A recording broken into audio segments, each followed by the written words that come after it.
in the genre, Janet will be presenting our final Grandmaster Award this evening.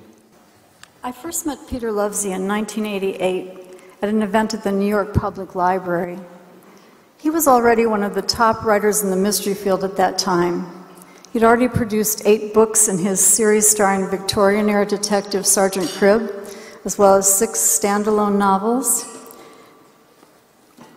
He had already won half a dozen awards, including Britain's CWA Gold Dagger and France's Grand Prix de Littérature Policière.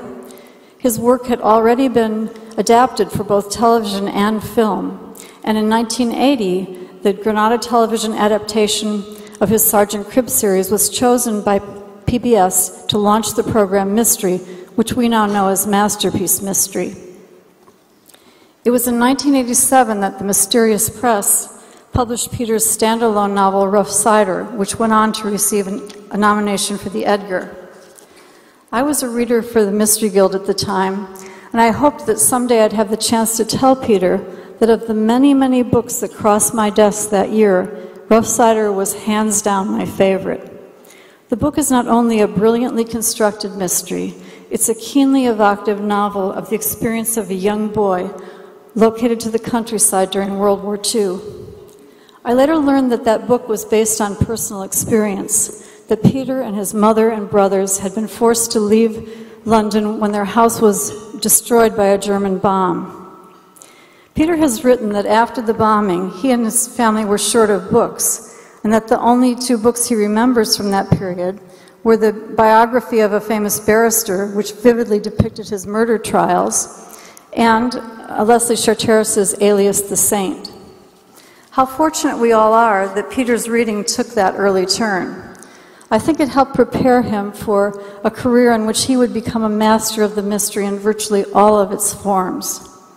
Peter's prodigious output now includes over a dozen historical novels and over 24 contemporary novels, many of them featuring his series character, Superintendent Peter Diamond. Peter has also written for television. With his wife Jax, he created the scripts, many of the scripts for the Sergeant Cribb TV series, and he was story consultant on the Rosemary and Thyme TV series. I've saved to last what I think is one of Peter's greatest contributions to our genre, and that's his short stories. In 1992, I had the honor of presenting him with the Ellery Queen Mystery Magazine Readers Award.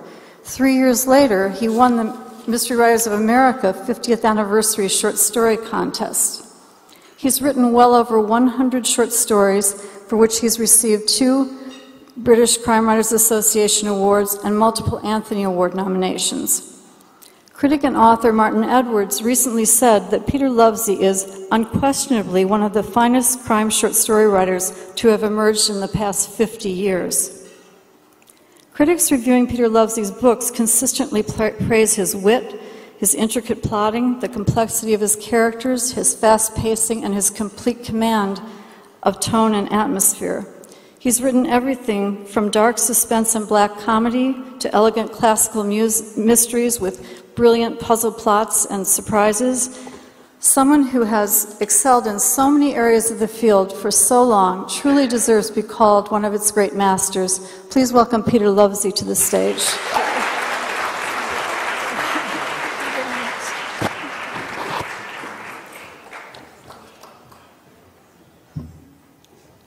Thank you, Janet. I'm a fan of yours, and I think a great many people in this room are fans of yours as well.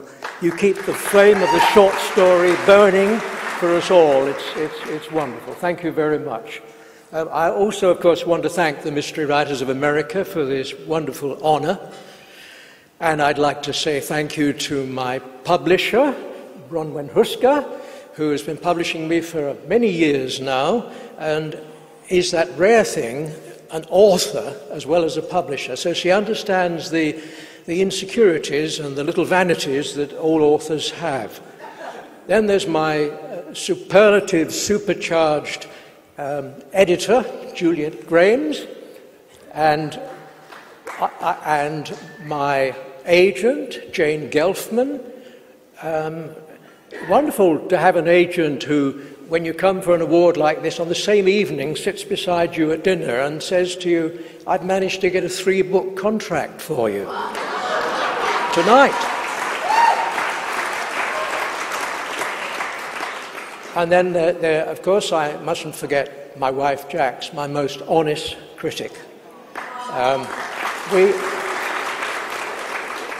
She stuck with me for 59 years of marriage. We celebrate our 60th wedding anniversary next year.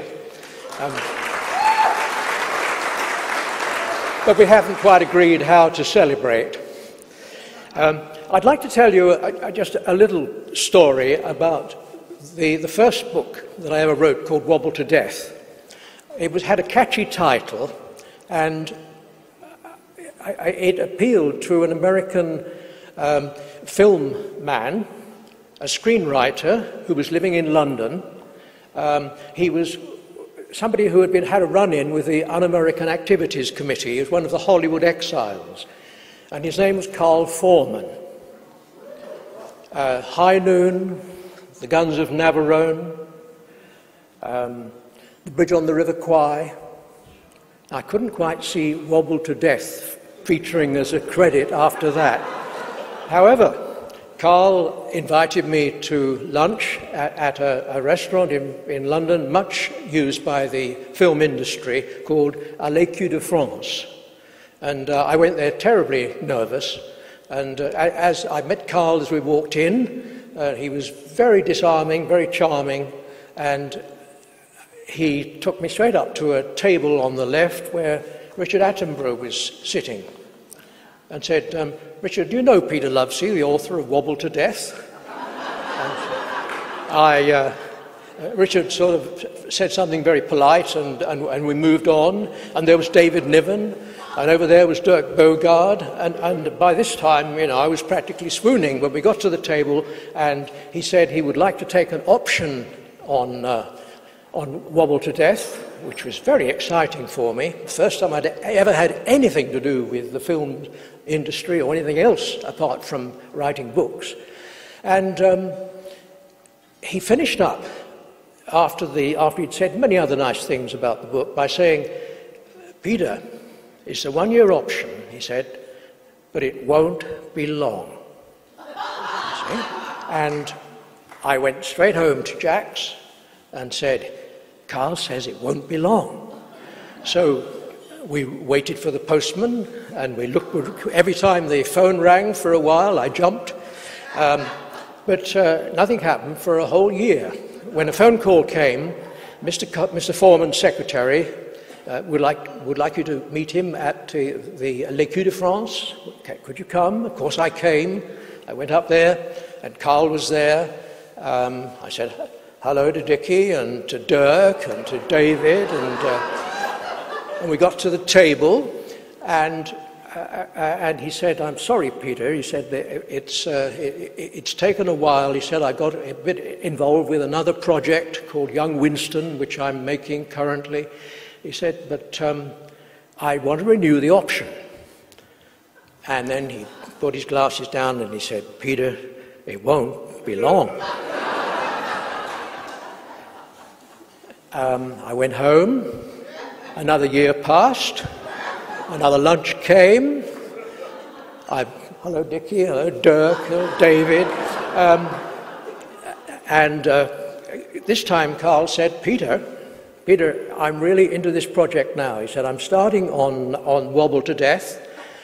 He said, "and actually," he said, "I can hear the music."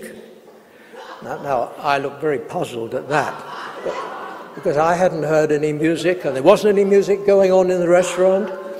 He said, "The score, Peter, I can hear the score already. It won't be long." Now, for the next 3 years, I had very nice lunches with Carl, and he renewed the option, the 1-year option, each year, until finally, rather sadly, I read in the newspapers that he'd passed away. Now, I can't say for certain what his last words were,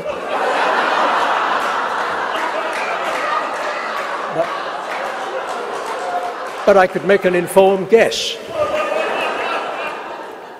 Anyway, I couldn't be downhearted because almost immediately there was a telephone call, and it was a gravelly New York voice, which I'm not going to attempt to do.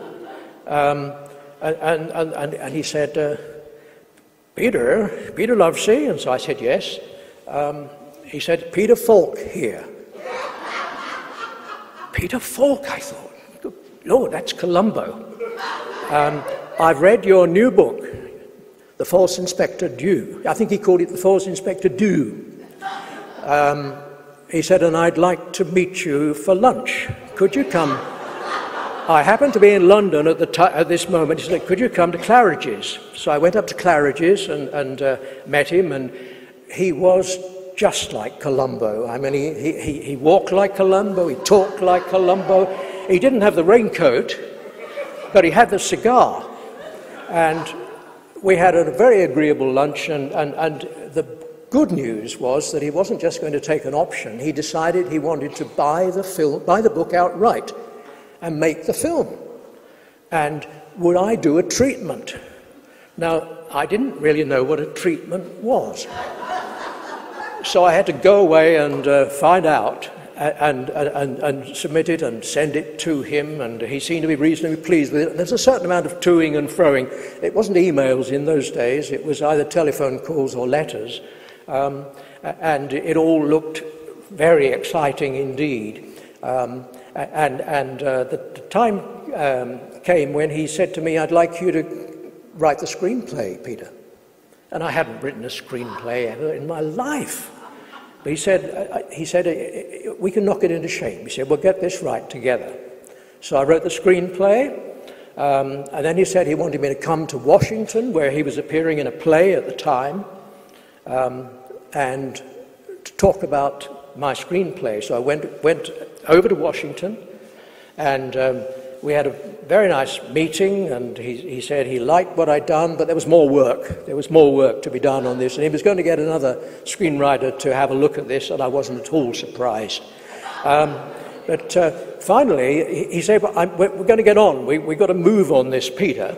And then, just as I was leaving the dressing room where he'd seen me, he said, Peter, he said, one more thing. You're not going to believe this. It won't be long. Well, I'm afraid it was long. I think he got involved in another series of Columbo. Thank you, Bill, for that. That one never got made, I'm afraid. But I couldn't be downhearted because I heard from the Mystery Writers of America that I've been nominated for an Edgar, for a book that Janet mentioned, Rough Cider. So exciting. And I came over here and met my publisher, a young man called Otto Penzler. I wonder what happened to him. And we went through the procedures that a lot of people are suffering at the moment of waiting to hear who had won the best novel for it. And it turned out that it was a book called Old Bones by a professor of anthropology called Aaron Elkins, lovely man. But I was disappointed, obviously. But Otto then put his arm around my shoulder and said, Peter, he said, you're going to get one of these. Believe me, he said. And it won't be long.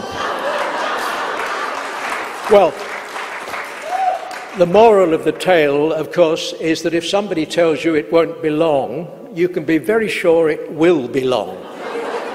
But when it comes, it's really worth having. Thank you very much indeed.